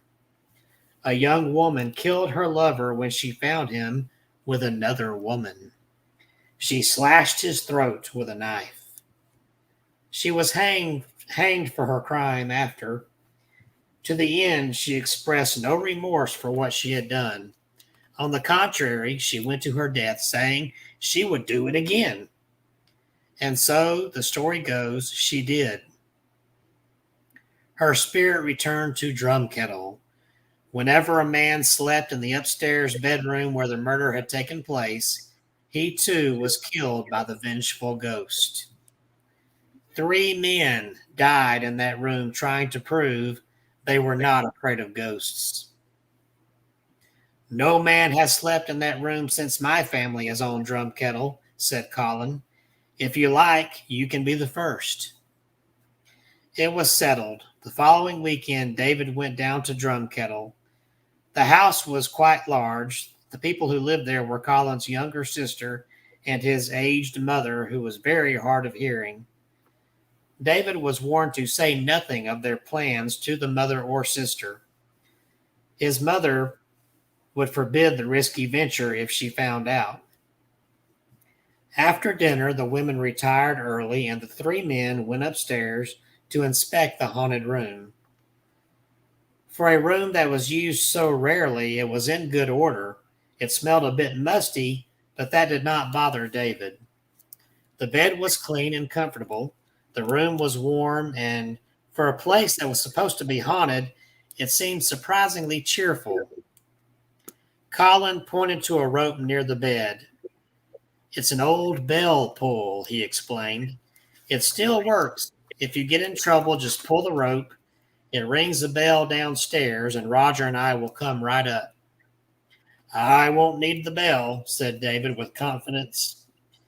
And then he added, if you fellows are thinking of pulling any tricks to scare me, watch out. I brought my own protection. David produced a large and loaded revolver in his pocket. I know how to use it, he said, and I will. Feeling confident, David readied himself for bed. He settled down to read a book of ghost stories that he brought himself. That may not have been such a good idea. David really did have strong nerves, and he really did not believe in ghosts, but being alone in a room that was supposed to be haunted, well, that was bound to make one feel a little uneasy, no matter how tough they were. As midnight approached, David thought he heard sounds. There were footsteps, first faint, but growing louder and louder. Then he could hear breathing coming from just outside the door. Though he still did not believe in ghosts, he was beginning to feel just a bit frightened and just a bit insecure in his belief. A woman's voice called out softly, David, David, I am coming for you. The doorknob turned slowly. David grabbed his gun and rose from the bed to meet whatever it was that was coming. The door did not open. Then directly behind him, there was a horrible shriek. David whirled around to see a white draped figure brandishing a bloody knife and screaming, David, David, I've come for you. Though terrified, David took careful aim and fired 3 times. The figure did not fall. It continued to shriek ever more horribly and advanced upon him. David crumpled to the floor in a dead faint. The following morning, David was very silent at breakfast. The 2 Englishmen congratulated him on having survived the evening and not having pulled the bell cord. David said nothing but left rather quickly, and they did not see or hear from him again for 5 long years. Then one day, quite without warning, Colin Mackenzie got a letter from David Bowman in America. He said that he was returning to England for the first time in 5 years and very much wanted to see Colin and Roger once again. Colin and Roger were delighted, for they had often talked of David and wondered what had happened to him. Colin wired David to meet him at their club in London on a particular day, and the day arrived, and so did David, right on time. 5 years had aged the 3 men, but David most of all. When Colin and Roger had last seen David, he was a robust young man. Now he looked old. They barely recognized him. After exchanging a few pleasantries, Roger said something that had been on his mind a long time. You know, we really want to apologize for that trick we played on you, but we were all so young then. Trick? Asked David. Yes, you remember the business with the haunted room? It was all a trick. Colin did the footsteps and the breathing. His sister was in on it. She was the voice, and I was the ghost. But how did you get into the room? David asked. Drumkettle is an old house, said Roger. Like a lot of these old places, it has some secret passages. There was a secret passage to the bedroom. It opened behind the wardrobe. I sneaked in while you were looking at the door. I shot the ghost 3 times. How did you manage that? Simple. Those were blanks. We exchanged your bullets for blanks during the evening when you weren't looking. We knew you would have a gun. I wasn't going to risk getting killed. David sighed and settled back for a moment. Then, without warning, he sprang forward. A knife was in his hand.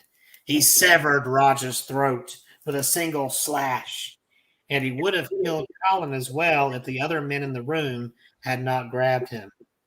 It was no easy task. He seemed as strong as 10 men and was raving like a maniac. Later that night, a shattered Colin Mackenzie returned to his rooms. He found another letter from America waiting for him. It was from David's father. The letter warned Colin that David was coming to visit. He has been ill, said the letter, very ill for many years. He is only recently out of the institution. I did not want him to go to England, but he insisted, and I could not stop him. I know he has often expressed the desire to see you and Roger Frost once again. I beg you, and the word beg was underlined, I beg you not to mention the matter of the ghost. It is the one subject that my poor sick boy cannot abide. Colin slowly let the letter fall from his hands. The end. Ooh. Ooh. Ooh, that one didn't even really have a real ghost in it, but still. Man. Ooh. What else have we got here? Let's see. It's 8:39. We got just over 20 minutes. I don't know where Kelsey went. He looked like Dr. Evil tonight. He's down there munching. He's eating on something down there. Let's see here.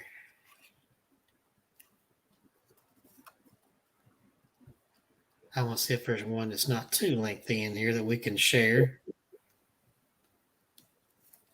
Oh, here's one that's here, and I've not only heard the story before, but I've seen a picture of this thing, this spooky thing. It's the handprint on the wall. British ghost lore is filled with accounts of bloodstains that cannot be washed away. Such a stain is supposed to be the mark of an awful and unavenged crime. America has its own version of this story. It is one of the most popular of all American ghostly tales.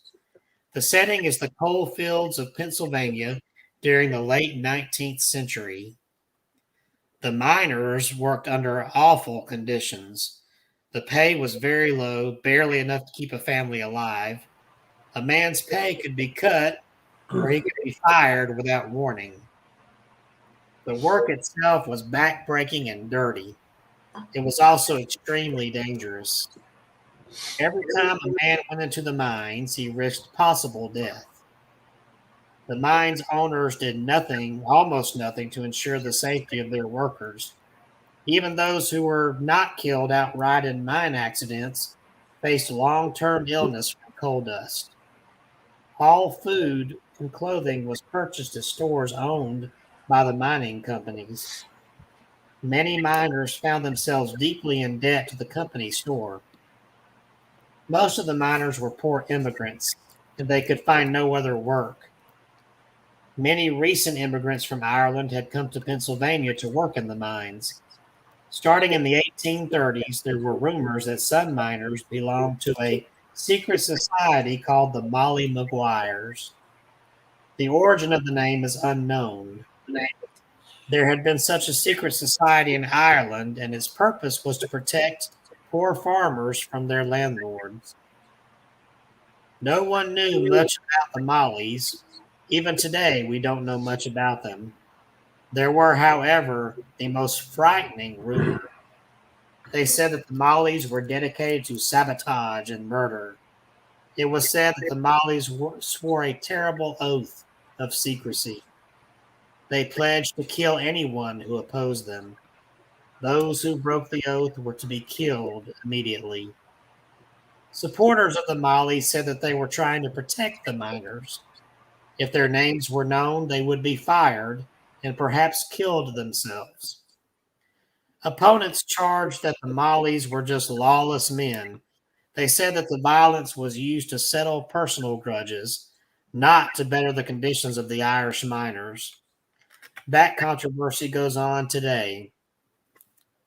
The Mollies have been called both heroes and villains. The mine owners hated them. The newspapers printed sensational stories about the Mollies' deeds of violence. Every murder, every explosion was attributed to them. In the coal fields, there was great fear, for no one knew who was a member of the Mollies and who was a company spy.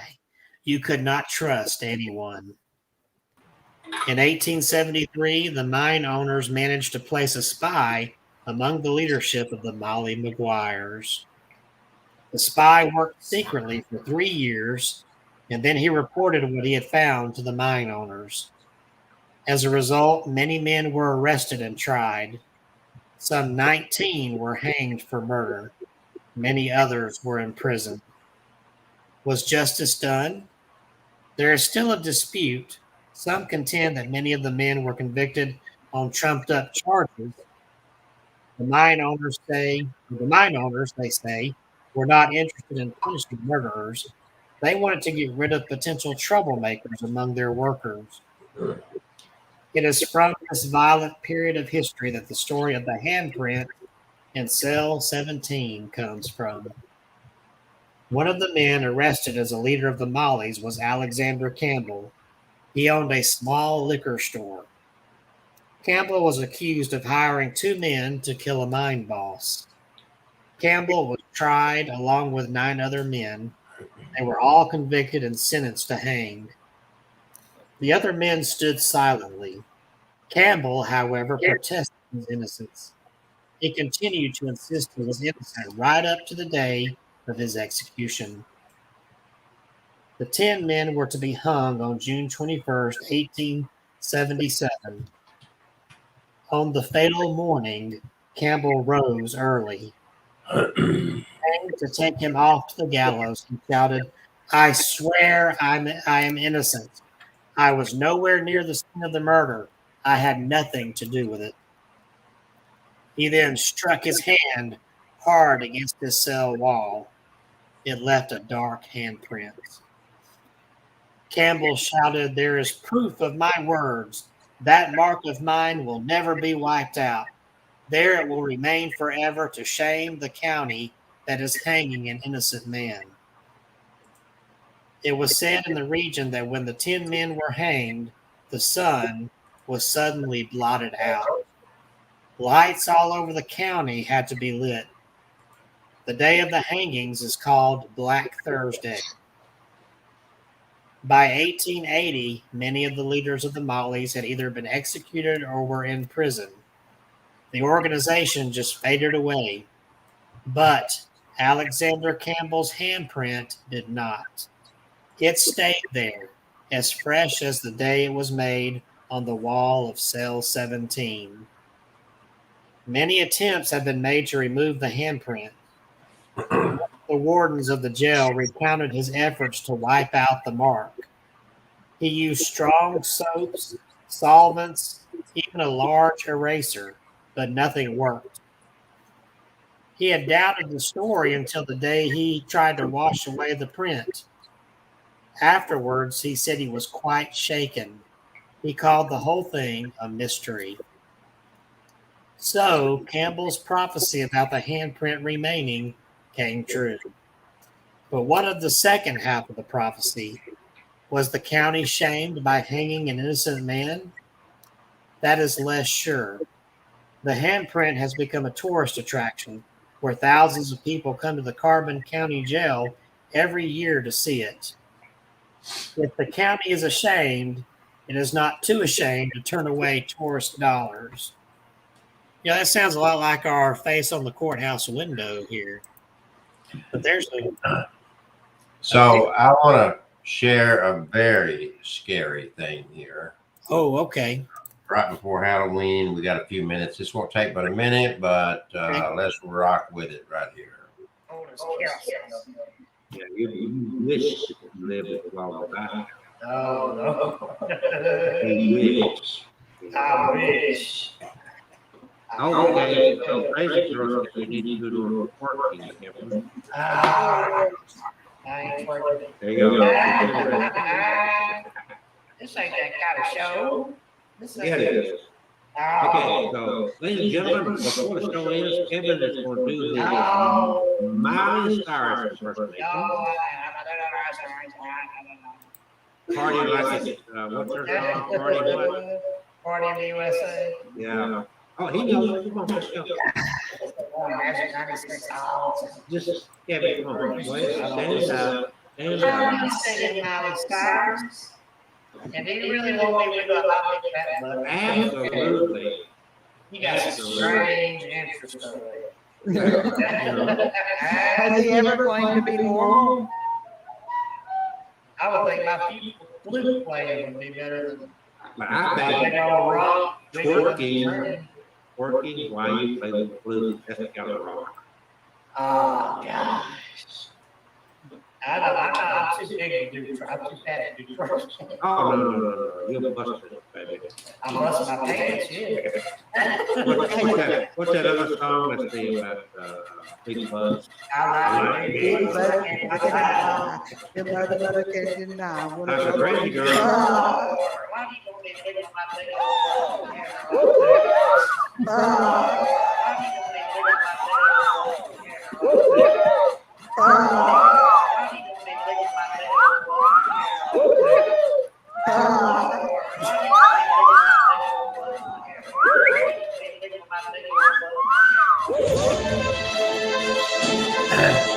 That is so unnecessary.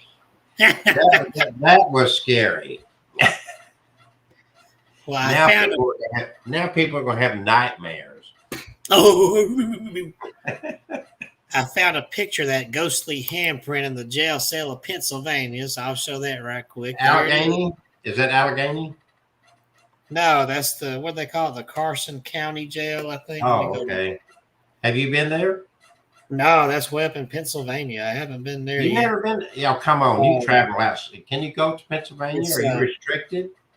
As a what? Are you under some kind of restrictions? You can't go to Pennsylvania? No, but that's going to take flying up there. It's Carbon You County can Jail, drive. Pennsylvania. That's a mighty small handprint. That's not a small handprint. Oh, That's a. but It just looks like that in the picture. That's a big. It's a big handprint. it looks like a baby's handprint. Oh, it does not. Look at you. That ghost gonna come haunt Okay, you tonight. should we watch him twerk again? No, we don't want to watch me twerk again. I noticed that Catherine left You the need to minute you started twerking. Yeah, she took off. You There. couldn't handle twerking. She gets too excited to see your ass swinging like that. I should have took off too. I've just had my third glass of tea. Oh, we went to Memphis the other day, and we had a great time. We went to the Pyramid, that's now a Big Bass Pro Shop. And before we even entered the Pyramid there was this 90-year-old woman, and she was a hoot. I mean, that woman had no shame in her game. So she's there cutting up, and the family, the daughter says she embarrasses me everywhere we go. And then they're talking and cutting up and whatnot. Catherine, pull a picture up there and show us the picture. So anyway, while they're talking, she pulls me aside. She said, I mooned them. She said, they saw my white ass. And we got a picture there she can share. I'm learning how to use this one. But so you're not the only one. You're young and you twerk, and this old lady was like, she was old. It's not this picture up here, was it? That one right That's there? it. That's it right there. That little lady hugging Catherine there. She had us cracked up. And when they were talking, that's not her daughter. I don't know, is that her sister or girlfriend or something? That's The her daughter took that picture. her daughter's mother-in-law. And while they were chatting, that little old lady walked up to me and she said, I mooned him.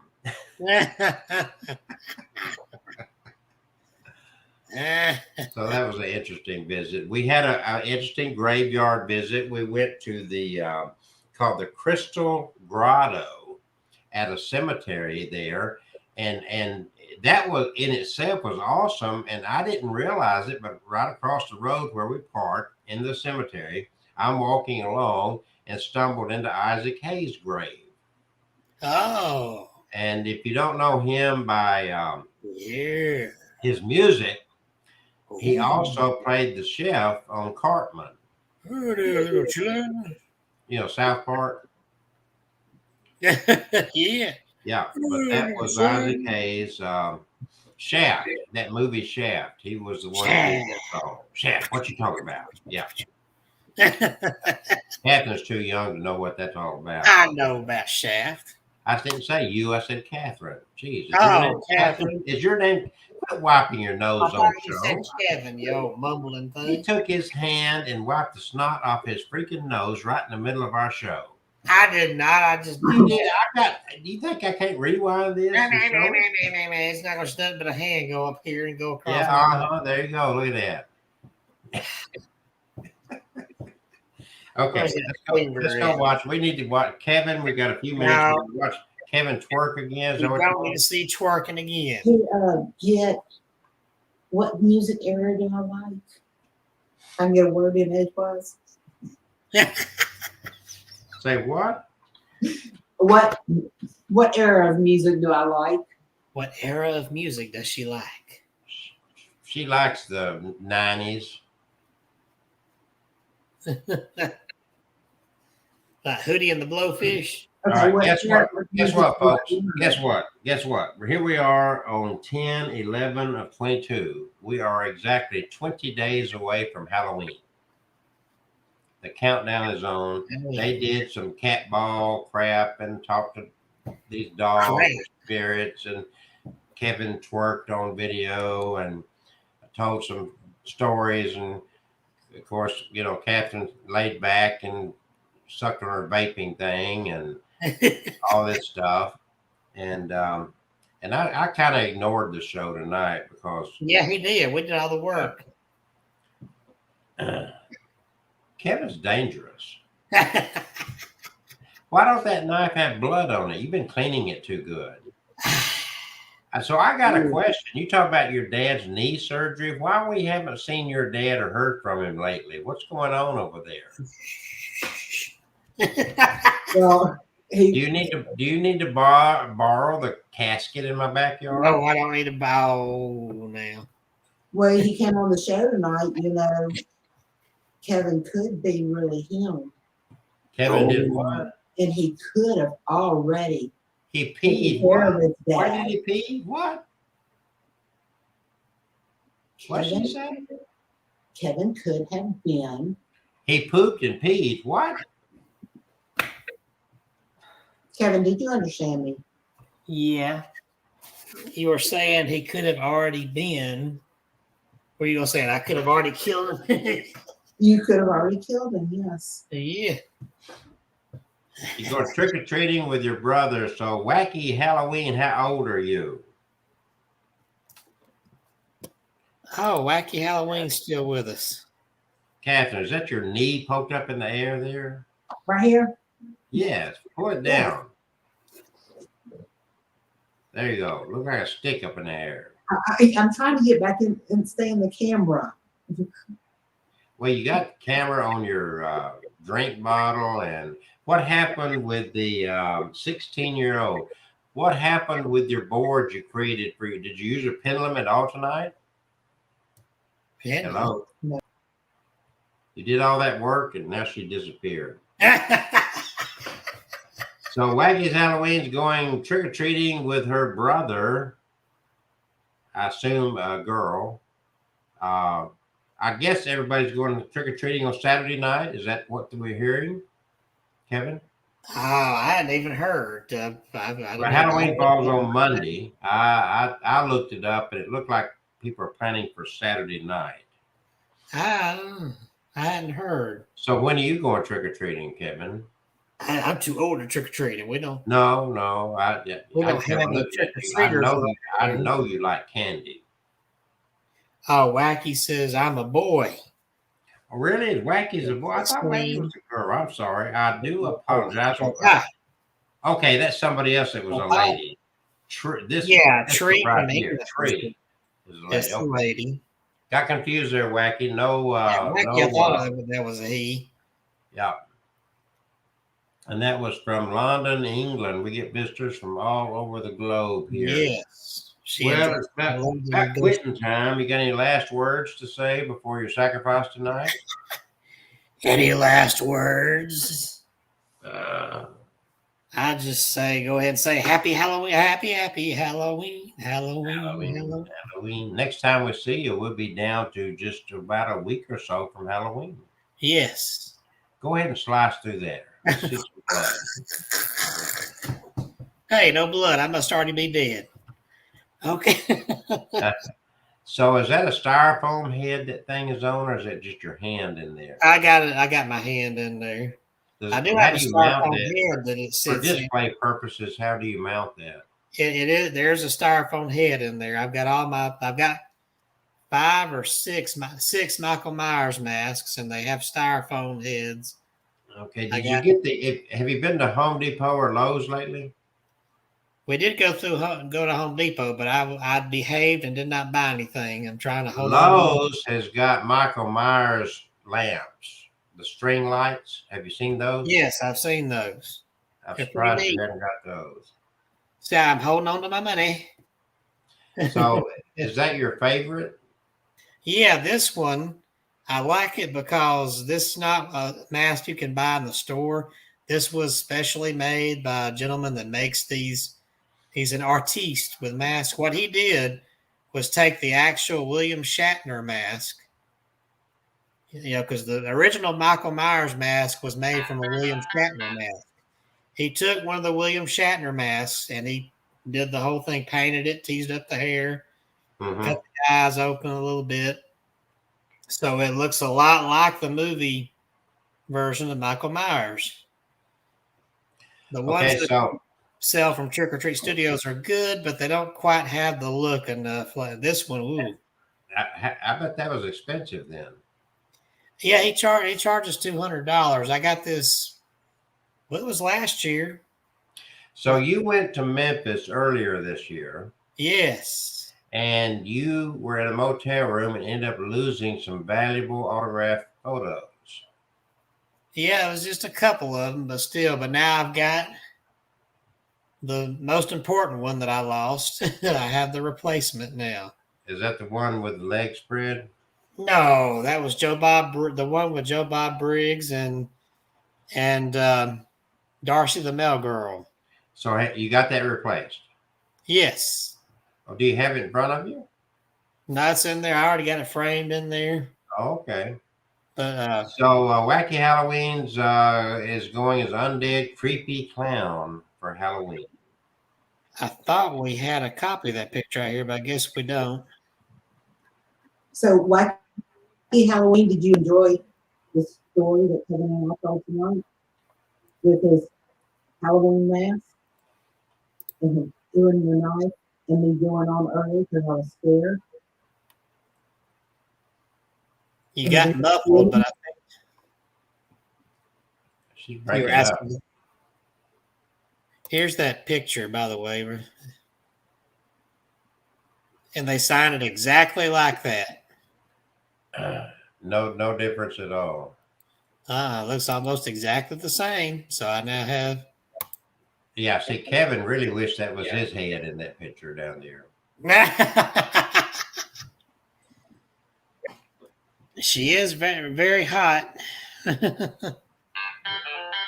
Okay, Wacky Halloween. I hope you have a good happy Halloween with that wonderful clown. You can take that big bopping machine you got in your hand there in that picture, and you can bop Kevin right on his head. Why not bop you? Bebop. Thank you all for joining, and that's Yes. Kevin. What do you got to say? I was just gonna say, yes, it's already 9:02. I didn't realize the time. All right, when you're having fun, it just flies. Yes, it just flies. Well, somebody else is in control. Oh, okay. So I guess we'll go ahead and say goodnight and peace. I'm not used to having control here. so You're a control freak. So good night, everybody, and we'll be back next Tuesday for more spooky stuff. Until then, happy hauntings and Halloween.